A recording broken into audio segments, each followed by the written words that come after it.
Hey everybody, MrBookieboo here, and I am back with another LEGO City update. I know it's been a while, but I've been really busy. Not just with the city, working on other projects, Jedi Temple,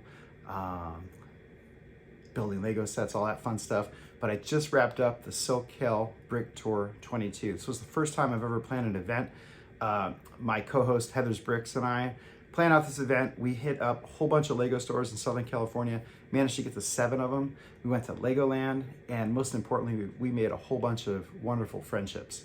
One of the exciting parts of the trip is that for the first time ever, I actually had a whole bunch of AFOLs come and visit me at my house in my LEGO room, and they got to see it live and in person, which was an incredible experience. So it was amazing. Hopefully I get to do more of that kind of stuff in the future, because it's one thing to see it in the videos, it's one thing to see it in, on Instagram, on TikTok, YouTube, wherever, but it's a whole other ballgame when you actually start to see all this stuff like in person and get to talk to people, get ideas. Actually had the people, I had a bunch of minifigures out, and they were able to place minifigures out on display and create little scenes and stuff in the city. We're gonna go through all that. I've got exciting stuff I want to cover in the city as well. So I've been really busy working in here, especially in Ninjago land. So I'm really excited to show you that. So let's just jump into it, right? Let's not delay. Let's take a look and see what's new in the LEGO city. All right, then what better place to start than right here in Ninjago land? This area I've been kind of working on and off for quite a while now, trying to figure it out, trying to sort things out. I think I finally have the final layout, or as final as things ever are in my city. But this area right here is starting to see some completion, as I'm excited to announce.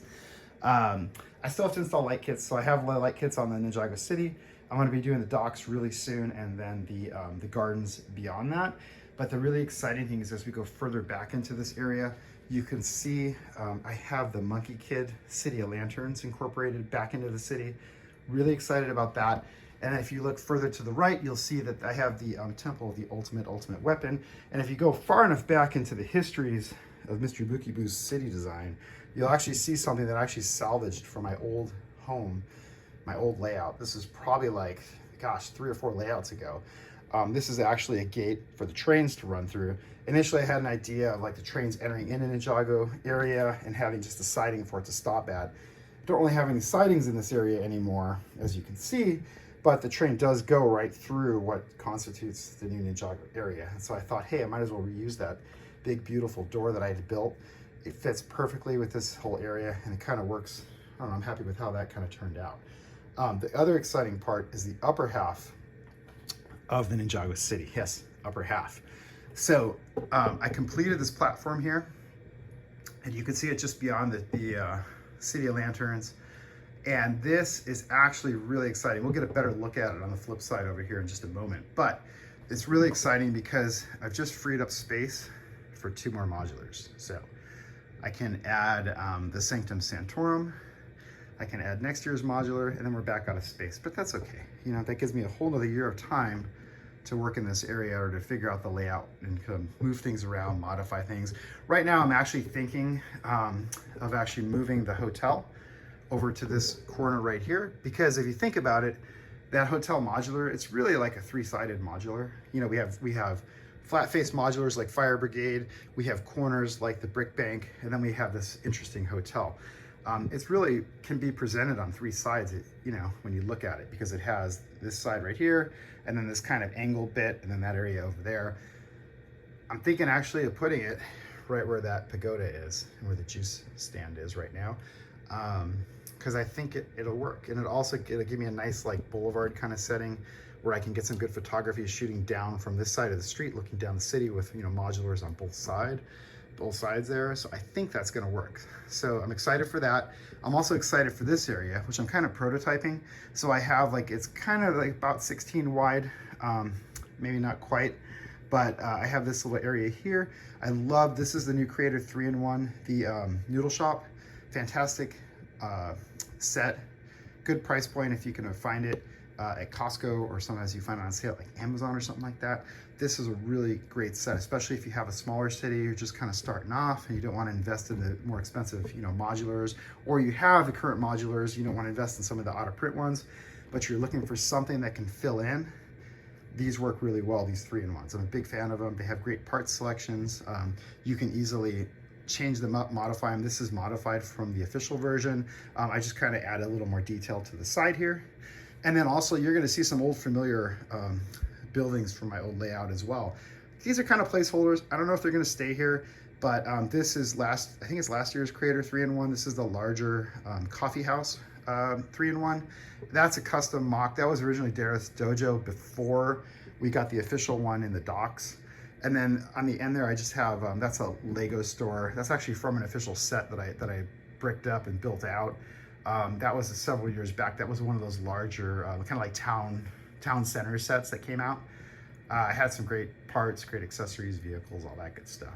So we're still kind of fiddling here, but you can kind of see how this is starting to take shape, which I'm really, really excited about. And we're gonna flip around here where you can see the other side of it. All right, so as we come around here, one thing I wanna point out is, so I've actually walled off the lower area here. It's neat, it's clean. I had guests coming over, I had to come up with a solution.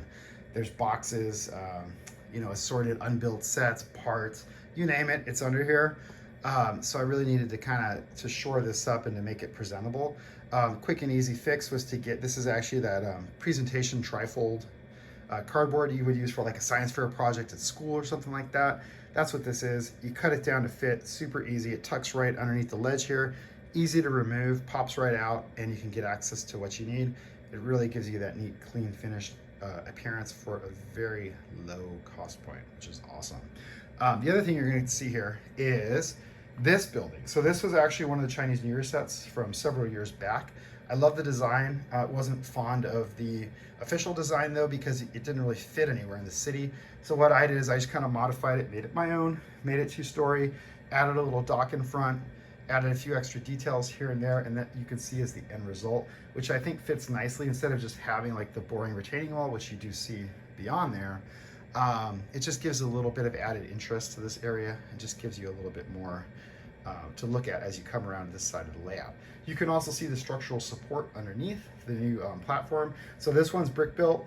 A lot of times in the past, I'll use wood. I like to use solid core doors for the platforms because they don't sag. I use metal posts, like metal furniture legs that are adjustable. That's like what the core of the city sits on. So these upper levels here sit on those solid core doors. This area, because it was tiny and it only needs to support 4 modulars. So this is actually going to be a smaller bit. So I didn't need as much support, so I was able to brick build it. These are just basically a bunch of 2x2s, and then there's some 4x4s in here holding this all up. A few of these support column pieces, these are fairly inexpensive, give you good height really quickly. And then of course the foundation, which I love, are these new mosaic 16x16 mosaic Technic plates. They're super thick, super sturdy, and they really support well as opposed to using plates, which are really expensive. These are fairly inexpensive. You can often find those mosaic sets on clearance for a good price, and you get a fair amount in the box. Works really well, so I'm super excited about that. Again, you can kind of see the backside of what I'm going for here. It's just a nice little walkway along here. It's going to transition. I would like to maybe do some stairs going down to the actual Ninjago land over here. I got to finish up the water here, but for the most part, it's starting to take shape. And we get over here, again, 2 spots. Woo, almost lost the Lego store. 2 spots for modulars, boom, boom. And the really cool thing is you're going to get this awesome shot looking down the street here. Modulars on both sides. Fantastic all the way to the tunnel at the end there. I'm thinking now that I look at it though, I might actually want to put something on top of that tunnel at the end. Maybe a facade, I don't know. What do you guys think? Interesting possibilities. We're gonna go flip around back to the other side so you can see the progress in the other part of the city now. And let's, we'll just go up here real quick so you can kind of get the overhead view. Not a lot has changed over here. You'll start to see minifigures. Again, I let people populate my city with minifigures, so you're gonna see some popping up throughout the city.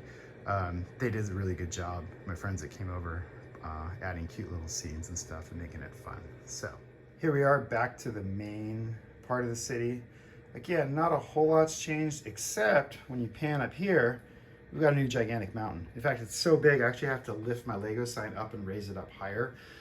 This was actually a prototype. I wanted, so you can you get the effect here, you can see what's going on. So these are my old mountains. over here to the side. The big mountains are to the right. And you can see what I'm going for here. So when you look at it, even if you get the height, the mountains are impressive, but these are way more impressive, right? And I really kind of want to create more of a view block, especially with the window in the background, just to frame out the city.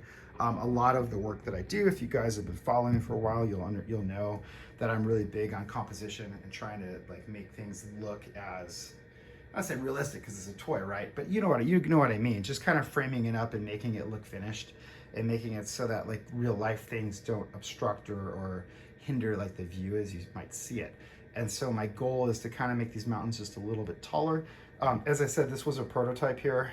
I'm not quite happy with how it turned out, so I'm actually already in the process of rebuilding it. I'm going to show you that in a minute because I want to get your feedback on that as well. But it's going to be something similar to this across the whole back eventually. So this larger scale is eventually going to fill this whole area here. Just again, give more height, hide the window, make it really pop. You'll see more details throughout the city as we pan through here. Again, the just minifigures populating, starting to come alive. Little scenes and vignettes. I haven't done much in this corner here. I still have to finish that little street. That's going to be a pedestrian walkway though. And then of course, as we get over here, this is something that actually I did. So that brown building, wasn't feeling it. It was just too blah. So I added some ivy growing up the sides. Happy with how that turned out. And it was a lot easier than I expected. You just used some snot bricks, you know, with the stud sticking out in the front of it. It makes it super easy. Just replace them here and there. And then you just kind of get the ivy going with the small leaves. Turned out pretty good, and I'm pretty happy with the overall effect of that. And then of course, as we go over here, we get into the more green part of the town, the smaller part of town. This more cozy feeling in here. Of course, the custom tuning garage. We got some new characters waiting in line to get service there. I love the little race car guy. And of course, we have all the greenery in this front area right here, which I'm really happy how this turned out. And this area is now mostly complete. We added the landscaping, we added the tiling, the sidewalks. We got to add a few more people. It looks like we've got some Wookiees having a hot dog there. Need a few more, just more stuff going on in this area. But again, I'm really happy with how this turned out. It's just a small, you know, little thing. And again, this illustrates how you can actually do more with less. You know, modulars are awesome. They really pop. But if you don't have the modulars, you don't have the space, you don't have the funds, these Creator 3-in-1s, and this is actually a friend set right here, really fill the bill. And it can have a great amount of detail. You can really make them work. You can create a small, cozy town effect with these smaller buildings, and it really works well. And you can see these are only 16 wide. So I have 3 buildings. It just really gives you something to work with. And it's really nice. All right, last but not least, here you can see my pick-a-brick cups. So I actually managed to get 12 cups at the 7 stores plus Legoland on my trip. Got some really good parts. I'll be teasing those out over the next couple weeks. Managed to get some pretty good stuff. But this right here, so this is the new and improved mountain. This is gonna replace the larger one that you saw just a minute ago up there. Again, that was a prototype. I actually built it against the bookcase here, so it's actually not structurally sound. I was actually worried getting it back in the corner that it was going to fall apart. I actually managed to do it. This one's actually structurally sound and built out correctly with the proper, you can see the supports behind it, and you can kind of see how I build it out with the different bricks and whatnot underneath it. So there's a retaining wall, and there's like a platform basically that the mountain sits on. And then there you can see those purple bricks are the actual supports holding up the burps, which are the foundation. But for the first time, what I'm actually trying to do, because I've gotten this feedback a lot from people, is I'm actually trying to experiment with color. And so in the past, you know, my mountains are always dark bluish gray. This one's actually looking light bluish gray, which I'm pretty excited about because I think it's going to give it just a little splash of color. Like this is a little rock slide, you know, just a little bit of detail. And of course, we're going to have the greenery and the plants and the trees and all that stuff on here as well. But as a kind of changing it up a little bit, that's kind of what I'm looking for. So what do you guys think? Let me know what you think about this one, because I'm really curious to hear your guys' feedback. And with that, that wraps it up. Like I say, a lot of little stuff, a lot of changes, some big changes, you know, the Ninjago land, figuring out that platform area finally, you know, I've been struggling with that for months. Just lots of good stuff. But let me know what you guys think. And as always, thanks for watching. Thanks for subscribing. Thanks for the feedback. I really appreciate you guys. And I'll be back soon with more LEGO content. Thanks for watching. Bye.